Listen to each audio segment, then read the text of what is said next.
All right, guys, tonight I have a real treat. We are going to sit down and talk to Master Tequilero José Valdez, the guy in charge of Tequila Partida. And he's going to talk about the relationship to Macallan Scotch and this absolutely amazing tequila.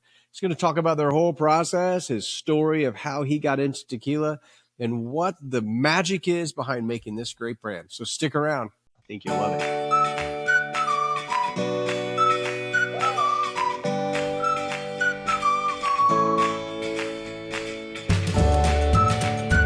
Jose, I am so excited to have you here today to talk about your fantastic tequila and to go through the process. How are you doing today? I'm doing pretty well. Thank you for having me, Brad, today in your show. I'm so excited to share with all of the listeners and people who watch about Tequila Partida. Partida is such a well known name and family throughout all of tequila that I'm excited to hear the stories. And if you could tell everybody a little bit about you and what you do and let them know what your position is. Of course, my name is José Valdez. My position is the general manager of Tequila Partida and Maestro Tequilero of the brand. I create the products, all the products that Tequila Partida has, and I have literally tasted every single batch of every production of Tequila Partida. My position is to be the guardian of the quality and consistency of the product, as well as the supply chain and distribution in Mexico. And since 2022, Lucas Wolf, global company that is available in 110 countries, acquired the brand, 100% the brand. And I continue working with this group in markets in other countries, such as China recently, Europe in Benelux, and obviously we are in America and in Mexico, and we are trying to open also Canada. Wow, that's amazing. I didn't know you were that global. I knew that you were a huge brand, but that's really exciting. It's not huge, to be honest. Actually, Lucas Ball is not a massive company. No, it's not obviously one of the top global spirit brands in the world. I don't know in which position we are, but it's public company. So the last year we sold 100 million euros, which is not super big company compared to what we with Edrington. We were partnered with Edrington one time. They own part of our company in 2017 to 2022 for 5 years. This company, Edrington, is bigger. No, it's €1 billion, so 10 times more than Lucas Ball. But the difference is Lucas Ball is such a small employee company. So we are in total around 70 people globally, most of them in America, because it's the only organization in the country that there is a sales organization, around 40 people. And then the rest is in the corporation in the Netherlands and Amsterdam. And here my team we are 9 people in Mexico. That's a lot of hardworking people to get this product in all of those countries. That's really amazing. Yeah, I think it's a perfect fit of Tequila Partida that we learn how to optimize the resources to keep the quality.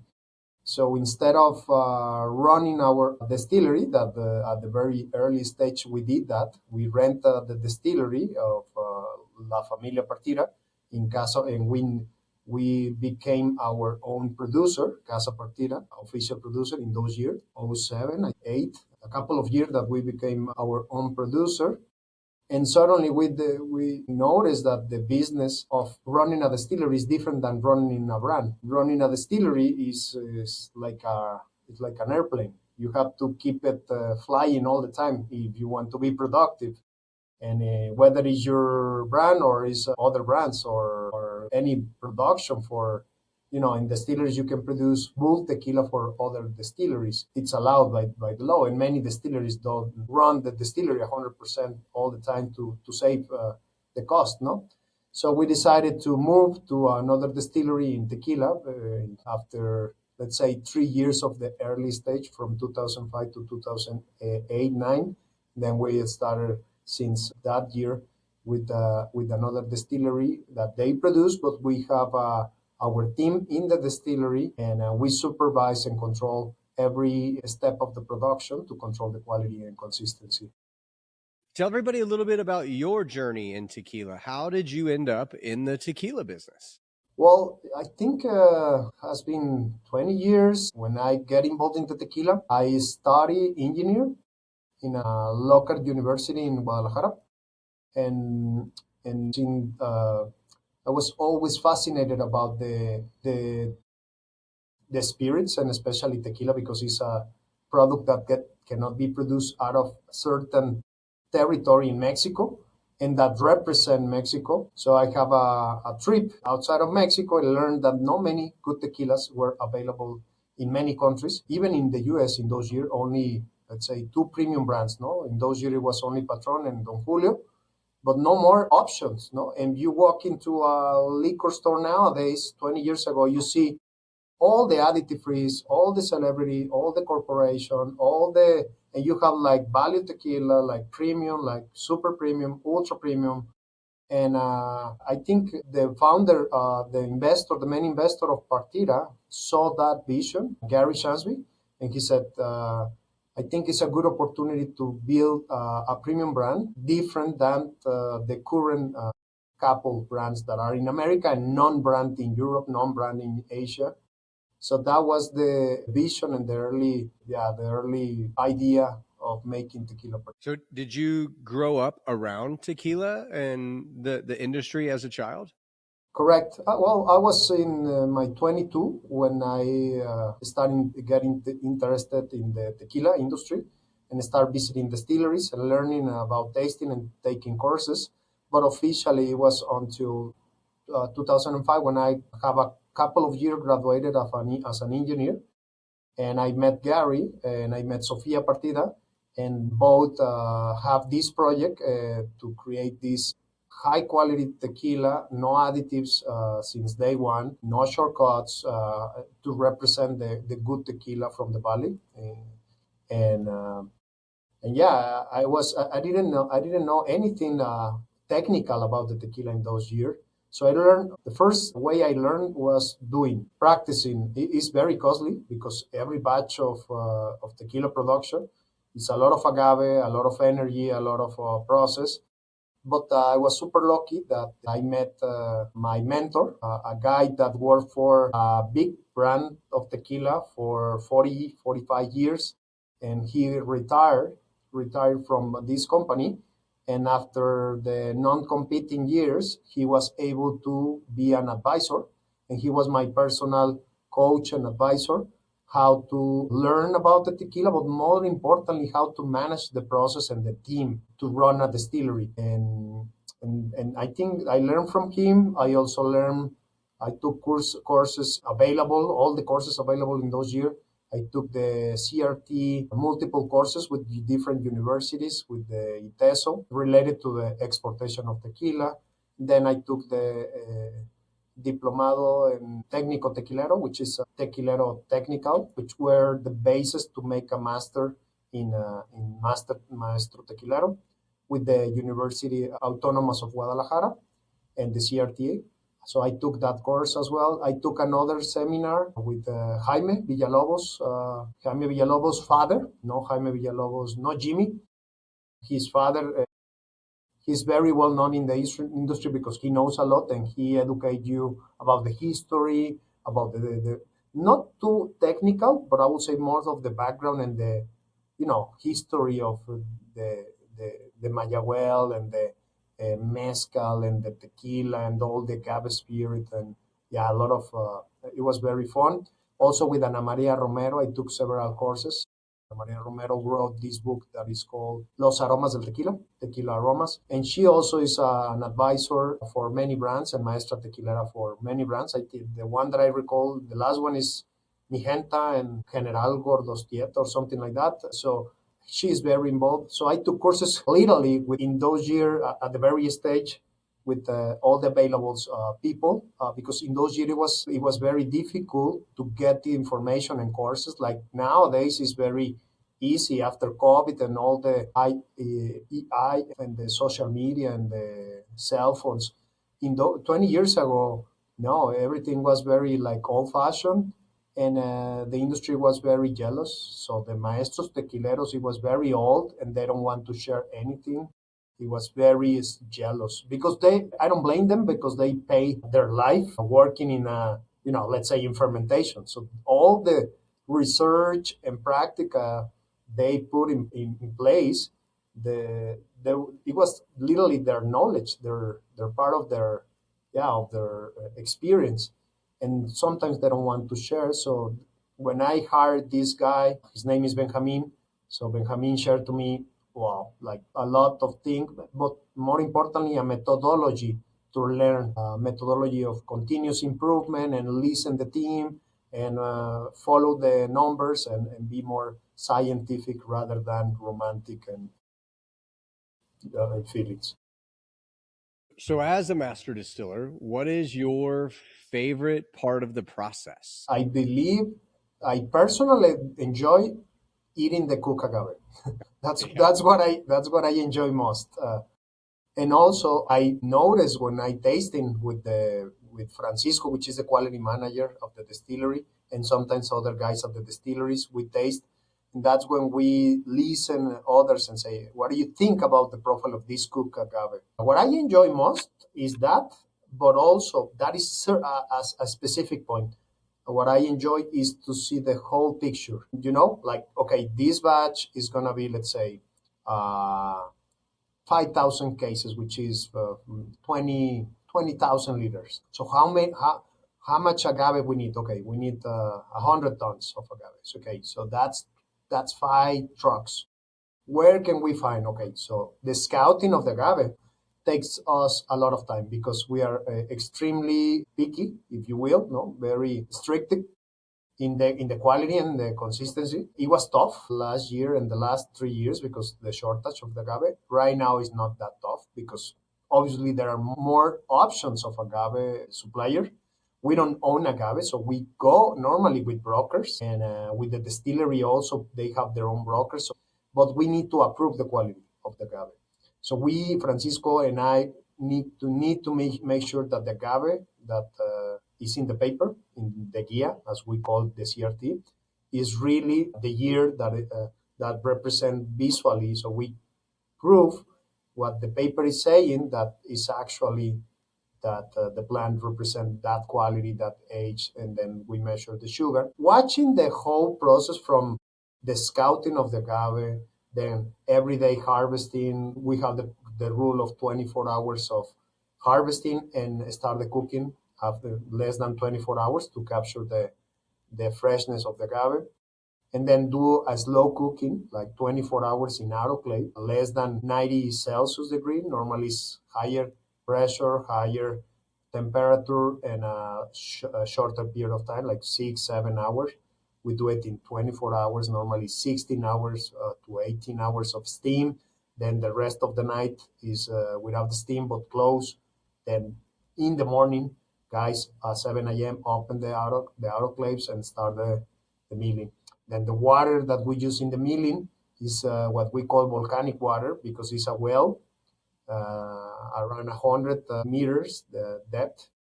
And the expert says that takes a couple of decades or more years to natural filtrate that draining water.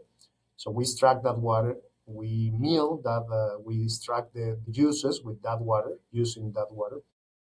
And then the fermentation is completely open, completely natural. Many brands says that only use agave, yeast, and water. We only use agave and water. We don't use yeast. The yeast is from the environment and from the agave. And after the fermentation, yeah, the distillation is also very important. It's crucial. I like also to walk in the fermentation and smell in different stages of the fermentation. No? Like at the very stage is very yeast, and then in the middle is more like a fruity and milky, if you will. At the end, we don't go with the second fermentation with the malolactic, so it's only one fermentation that takes at least 3 days. That's the time that the minimum. We control with natural propagation and inoculation, but we don't use any champagne, wine, or bread yeast. No, it's completely natural from the agave.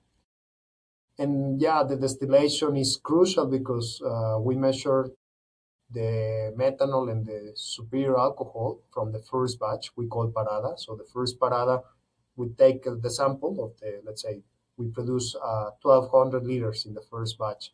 So we take a sample of that, send to the lab, to the chromatography lab to see, to measure how much methanol and superior alcohol has. And based on that, we either cut more heads and tails, but also the process is very visual. So you see when the heads and tails, because of the color of the liquid, that is the right moment. Also, we measure the alcohol volume and temperature. So we have our methods, our team. Obviously, I cannot be 24/7, so I have a team at the distillery. And yeah, then the aging part is also good. Answering your question, yeah, is the cook agave what I enjoy most because I tasted many, and also to let's say the project of every production I see like a project. Okay, this project, guys, we select, we work hard for 3-4 weeks. This is the result, and ended with a tasting.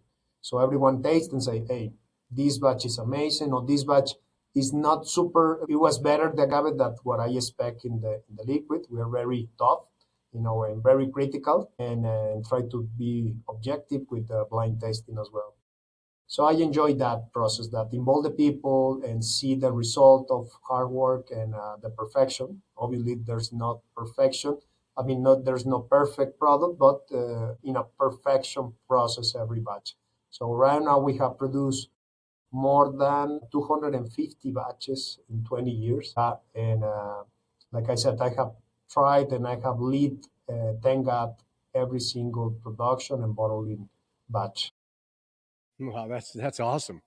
So, so when you guys are doing the harvesting, I know that some places will cut the pincas all the way down and shave the pina a little bit closer. Some places leave an inch or 2 inches of pinca to change that flavor profile a little bit. Are you guys going with a little bit more of the pinca on the pina than shaving it all the way down? Yeah, to be honest, Brad, it has been a learning process for us. At the very beginning of Partida in 2005, 2006, I was, recently graduated and I was literally taking like every production process like very stricted and very without flexibility. We said, okay, we want the agave completely white, like jicama at the beginning.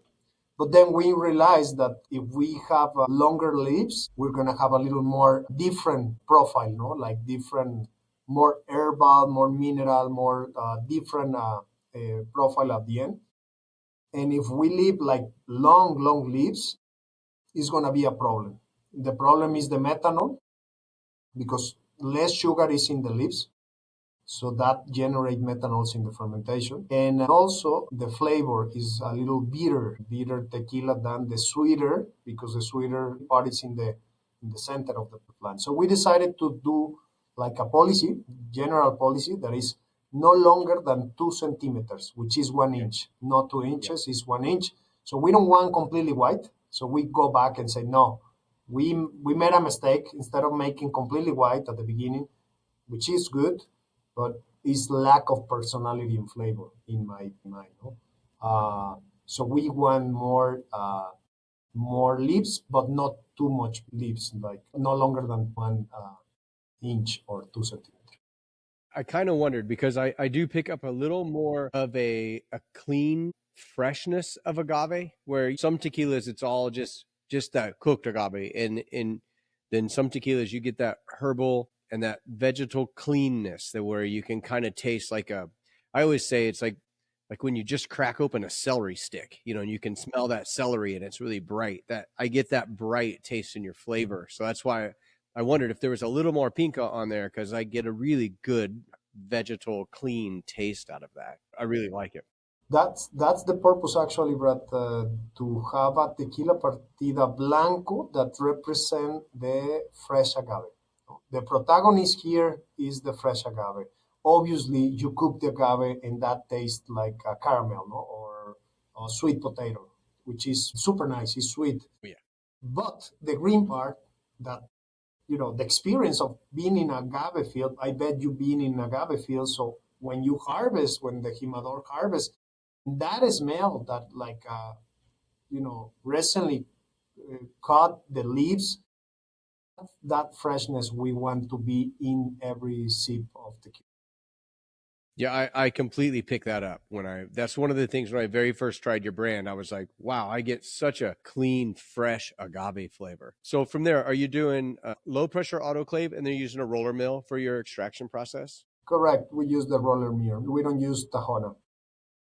And then stainless steel, is that what you're using for open fermentation? Yes, stainless steel tanks, open. Yeah, basically. And then what are you using for your stills? Are copper? Yeah, it's a stainless steel pot steel, the outside, and inside the coil is made out of copper. Gotcha. So stainless steel. And you mentioned clean, Brad. That surprised me because over the years, many people mention our tequila Blanco is clean. It's a very, we say in Spanish, franco, which is very frank, tells you what you're drinking, it's not hiding anything. And the second word that people say is the clean. And I think cleanness comes from the agave, but also the stainless steel that we are mentioning in the whole process because the autoclaves is a stainless steel. Many people think, okay, all the autoclaves is a stainless steel. Not necessarily. There are autoclaves that are made of stainless, non-stainless steel. Okay. So not stainless steel is not as clean as that. It's more like a metallic, mechanical, if you will, no more. So everything that is in contact with the agave during the production process of tequila partida is stainless steel. Autoclave, the roller mill, the stainless steel fermentation, and the pot steel. So after you're done with distillation, are you doing any kind of resting before it goes to bottling? Two things that is very different what we do in the distiller, and I learned this in a very early stage. The heads and tails, first of all, we don't reuse the heads and tails. This is a common practice in the industry. Heads and tails are sent back to fermentation, right? Because you don't want to lose alcohol.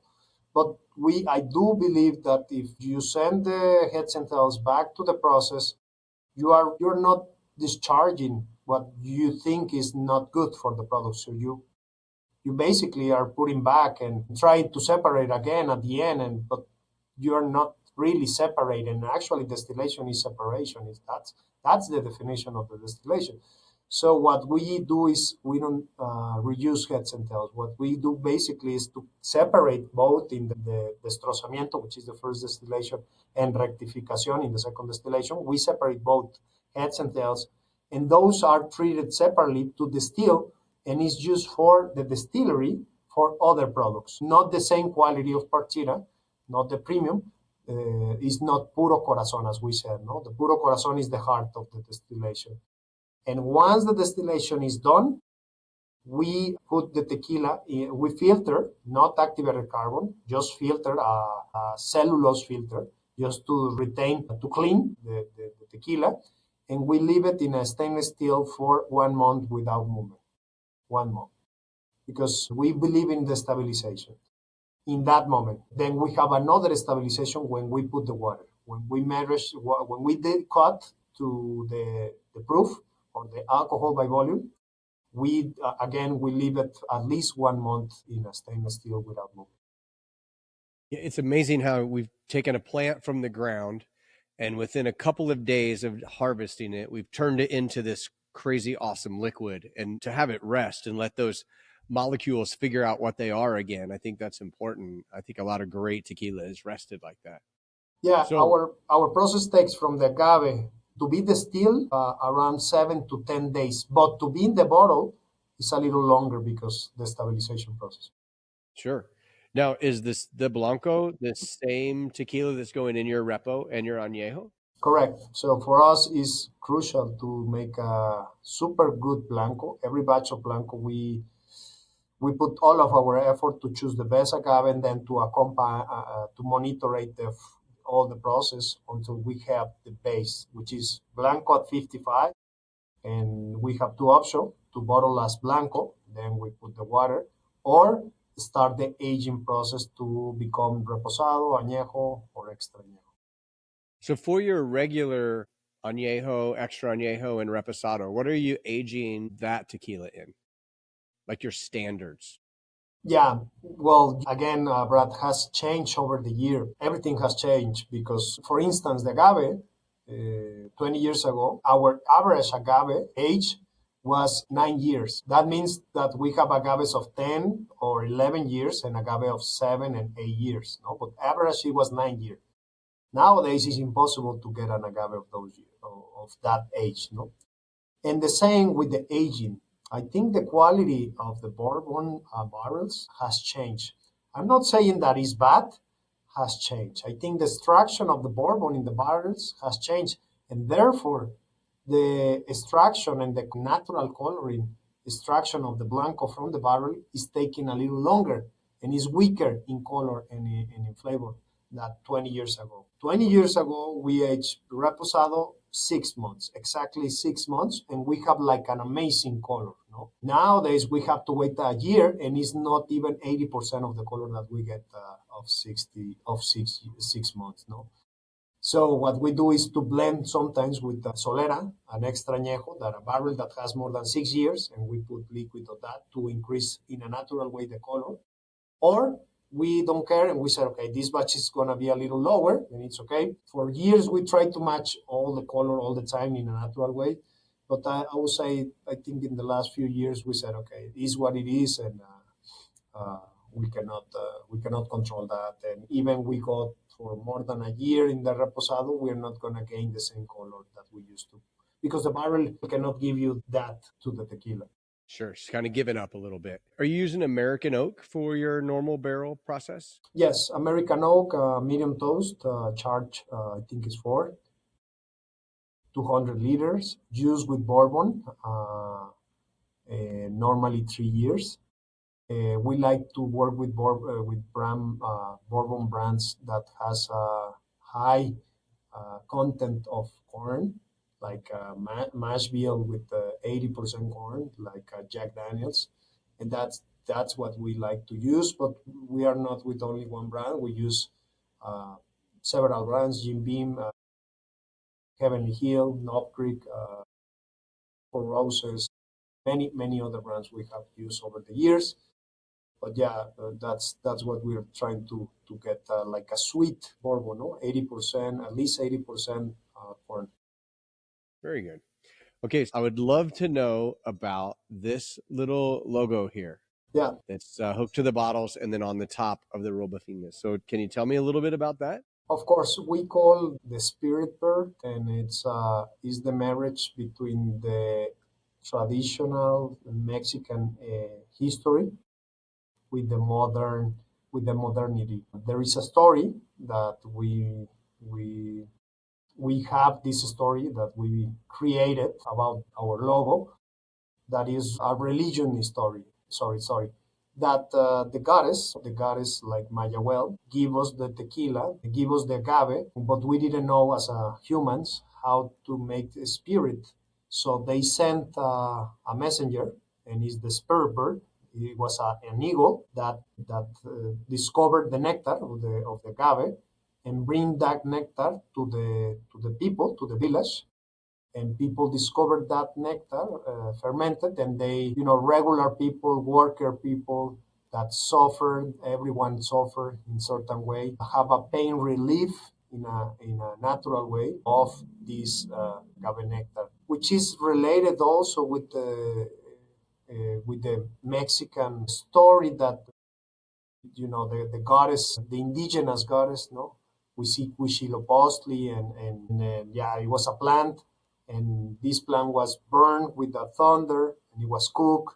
So it's related, it's mythological, but also is created part of the story.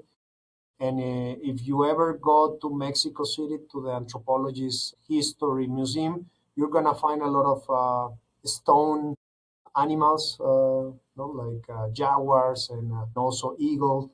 and you're gonna find this shape of the spur bird. We were inspired by the Mayan and by the Aztecs, indigenous about this bird. Wow, that's very cool. I love coming to Mexico. I've been going to Mexico for 20 plus years, and coming to Guadalajara and going to Tequila and of course Orandas and Atatanico and all of the region where we visited, the people are so amazing. Mexicans don't realize how amazing you guys are. You're amazing people. You're welcoming and you're sweet, and the tradition is rich. And always, it's weird to say because I'm not from there, but every time I come back to Mexico, I look at my wife and I'm like, I feel like I'm home. Like it's so refreshing to be there and to learn these different traditions and all of the different symbols. I think is really cool, from the churches in your squares to the symbols and the traditions throughout the towns, and how tradition kind of reigns true. People stick to their traditions and their families, and I just think that's just amazing. So I salute you for being so amazing all the time, every time we come.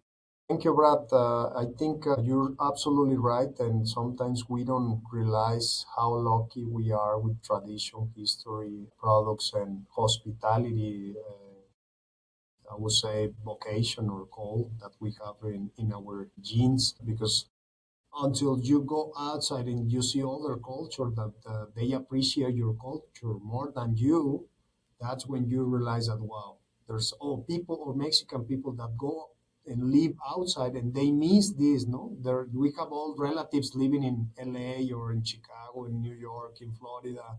Say, hey, I want to go to downtown Guadalajara and see the churches, and I wanna just hang out and go to a restaurant or just have a family party.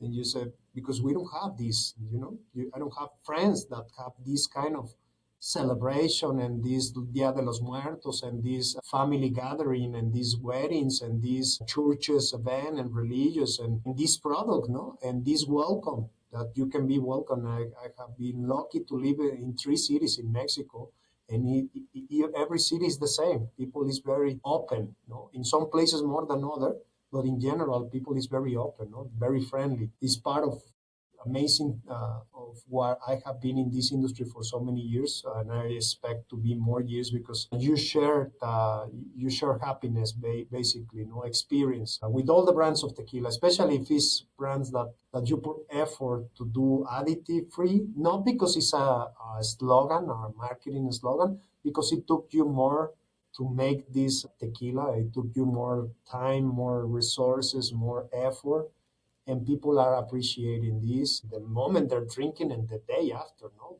to avoid the hangover or to feel well, because they trust that the quality is way better because it's not nothing artificial that is going to hurt your body.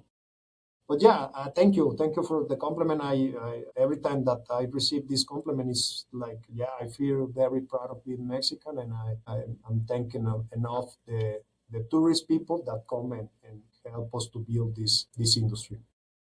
Yeah, I've never been welcomed into a group and felt like family so quickly and so easily with the people that I've gone and met. So let's talk about this, because I was really surprised when these show up, and I want to say thank you very much for sending these to me. And like I told you off camera, I've tasted them as soon as they got here. I let them rest a little bit. They instantly moved up to one of my favorite repos that I've ever had and one of the best flavored añejos. And I actually redesigned the bar for them to go to the top of the bar in the center and remove some other tequila from there, because this is absolutely amazing. So if you could tell a little bit of what we did here to make this repo and this añejo, and get the story behind this a little bit. Of course, it's a very nice story, and super, super lucky and proud to be part of the Roblofino development and promotion. Roblofino, after 15 years of perfecting Tequila Partida Blanco, Reposado, and Añejo, batch after batch, and group, regroup, and yeah, continuous improvement, and listen to our consumers. So we felt that we need to develop new products. So we partnered with Edrington, like I said, for it was a distribution agreement. in the US for 2017 to 2022. And turns out that in 2018, a year later, I was super lucky to be part of a small group that visit the Edrington distilleries, Scotch distilleries in Scotland, single malt Scotch distilleries, including Macallan, the new distillery. They recently opened in 2018. So they opened in June. I was in September. I visited September. And also I went to Glenrothes, which is another whiskey, Scotch whiskey single malt. And then they also own the Vikings, the oh, in it's what is this one? Is the Highland Park. Okay, The Highland Park. Highland Park is in an island in Scotland called Orkney, where they believe that the Vikings came. Anyway, me and my team, my boss, and that time we spent a few days in Scotland learning about the process.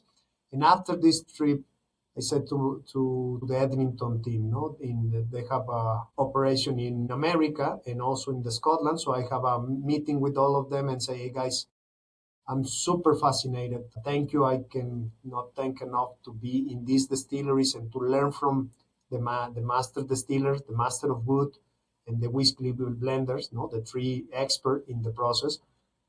Just nothing but just thankful for everything you have done. But I think we need to capitalize this in a product. And I have a few ideas. The first thing I ask is barrels, because I learned that the whiskey is not like tequila. They don't have Blanco. No? All the whiskeys is aged. So they make a neutral grain, malt, barley. No? Malt is a grain that is a neutral, they call new make, which is the distillation product. And then it's put into the aging cask. But the selection of the oak, first of all, where the oak comes from. No, the oak is a tree that takes 100 years. So where this oak come from, and then what liquid or what wine or spirit has before the scotch. So long story, short story, I insisted for over a year about the barrels. They said no, no, no. So I escalate until they said, okay, Jose, we're gonna send you a few barrels so you can make how many you need. And I said, four. I use one. I wanna put Blanco, Reposado, Añejo, and Extra Añejo. That's it. I only need four. So they sent a container. And at the beginning, it was like, wow, cool. But then it's a problem because having an empty barrel is a problem because if you don't use it, it's gonna dry out. The rinse is gonna, it's not gonna be adjusted anyway.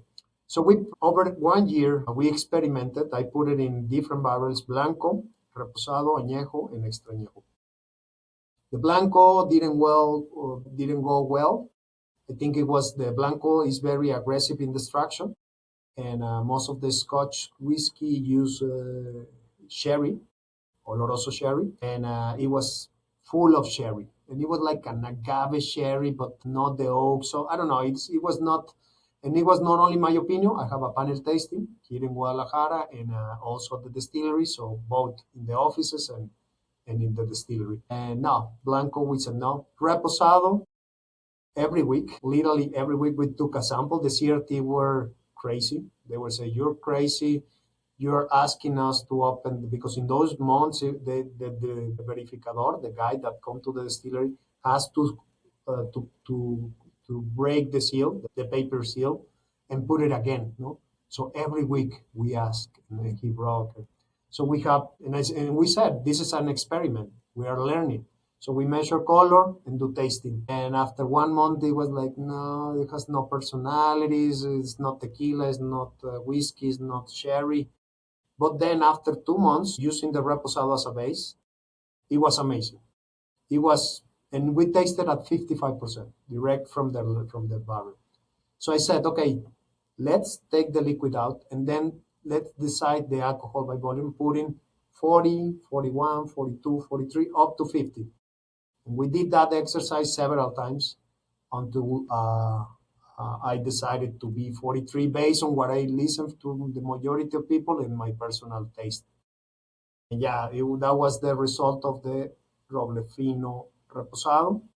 So basically, it's 6 months up to a year in the Jack Daniels.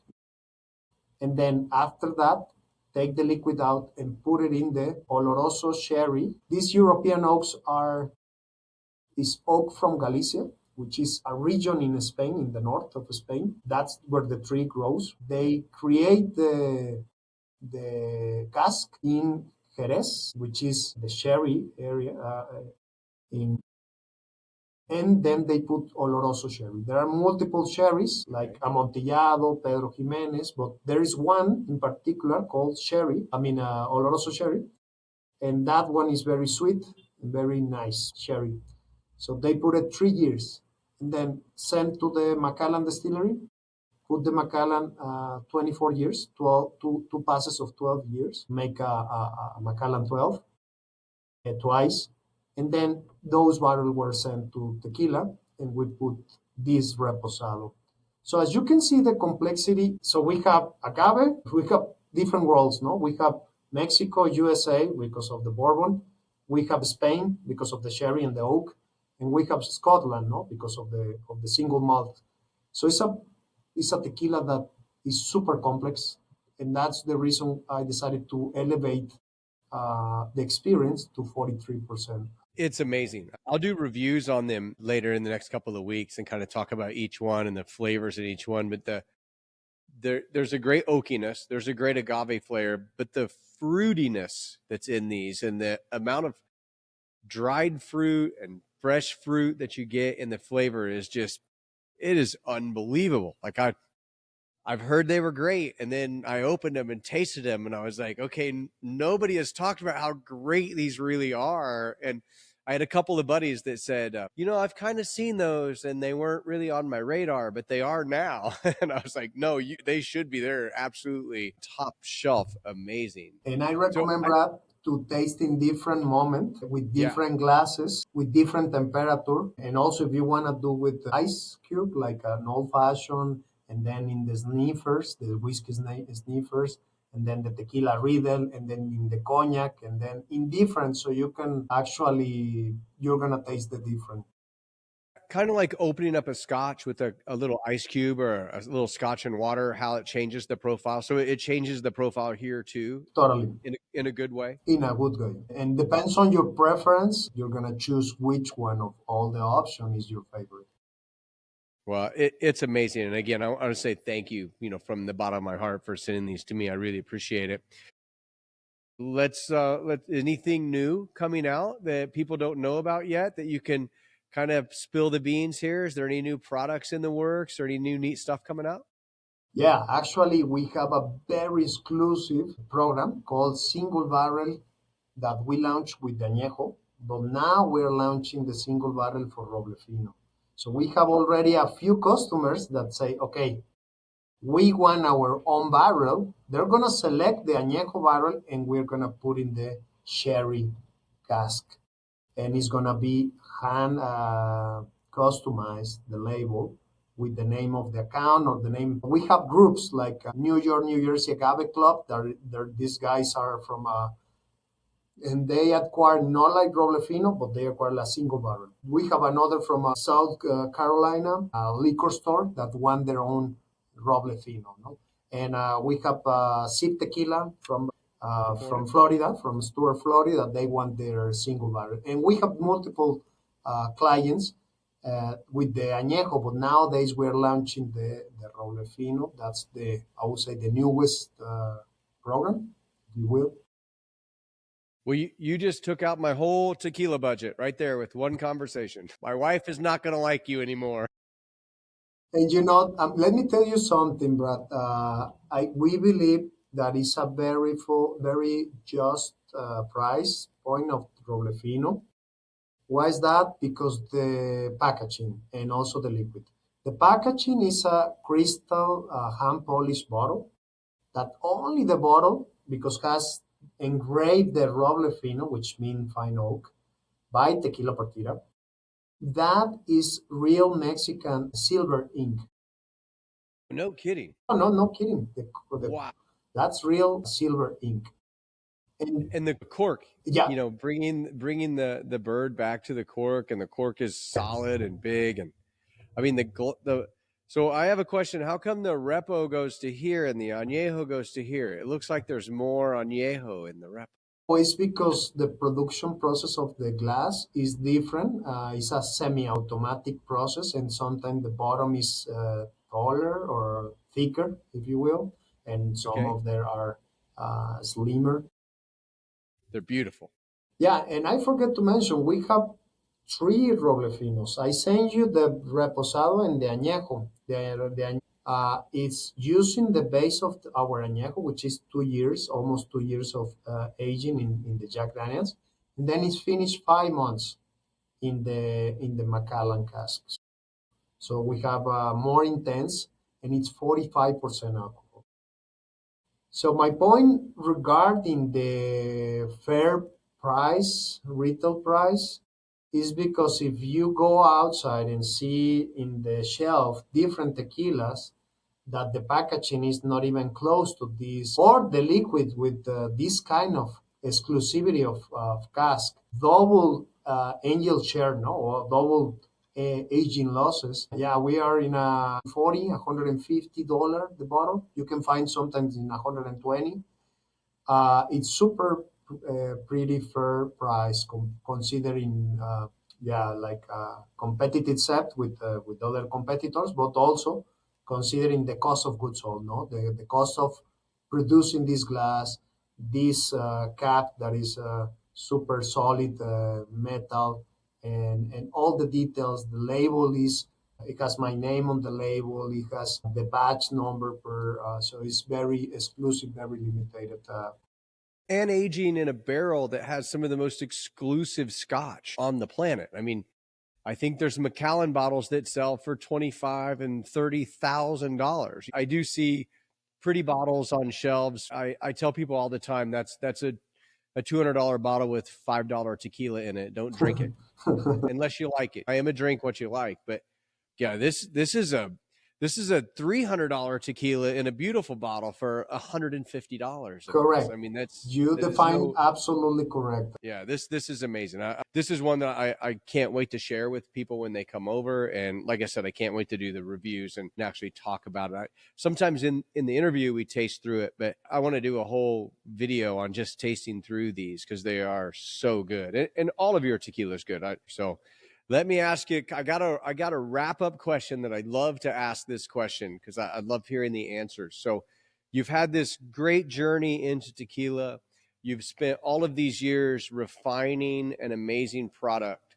So, if you could pick anybody in the world, alive, not alive, any single person you could think of, who would you like to sit down with and share a glass of your tequila and your tequila story with? Who would that person be? That's a good question. I guess I'm very religious. I'm very Catholic religious, so I guess La Madre Teresa, the Okay, the Mother Teresa Mother Teresa. Yeah. of Calcutta. I guess she was a wise woman and saint women as well. So I would like to have a conversation and probably, I don't know if she drinks, but maybe have a partida with her. Oh, that's really cool. That'd be an amazing experience, and probably one of those people that you would just let them talk and you would just listen the whole time. Correct, correct. Just making good question, no? Yeah. Well, that's awesome. Well, I really appreciate so much for you taking your time today. I know that you're very busy out there creating amazing tequila, and to take time to talk to a goofy guy on the internet like me, I really, really appreciate it. Again, I really appreciate the tequila, and I'll definitely send you a message next time we're in town. I'd love to stop by and meet you in person, and just thank you very much. I'm the person who have to thank Bradley for having this, having me you in your show, and yeah, for taking the time to taste Tequila Partida and promote our brand. So I really appreciate, and yes, let's keep in contact in case you wanna do another tasting, maybe with just the Roblofino or with another products of our line. Or if you come to Guadalajara, obviously we can take you to the distillery and to live the Tequila Partida experience. I'll take you up on that next time we're there. So I'll put your website and everything in the video, and I'll share where people can find you. And, salute. Thanks for taking your time today. Really Salud. appreciate you very much. Thank you. Have a great night. You too.